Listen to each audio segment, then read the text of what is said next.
La carenza di manodopera, la massima attenzione alla questione dei prezzi, i sistemi di gara pubblica e la burocrazia che troppo spesso ci opprime e ci crea più problemi che il lavoro stesso. Sono queste le problematiche nel settore dei costruttori edili illustrate dal presidente appena riconfermato di ANCE Venezia.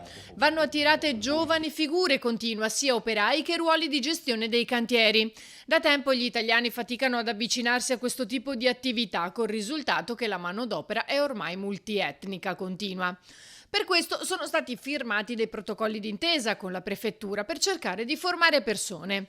Salmistrari spiega anche che negli ultimi 10 anni l'edilizia ha attraversato un periodo di crisi e molte imprese non hanno assunto personale, causando un buco generazionale e creando difficoltà anche quando arrivano buone notizie. I comuni che erano rimasti esclusi dai finanziamenti del PNRR hanno avuto soddisfazione nell'ottenere dei finanziamenti nuovi per il verde, la viabilità e la riqualificazione urbana. Questa è un'ulteriore occasione di lavoro per le nostre imprese del nostro territorio, anche se in questo momento la maggior criticità è la mancanza di manodopera e pertanto la difficoltà nell'eseguire tutti i lavori e tutte le opportunità che ci vengono date.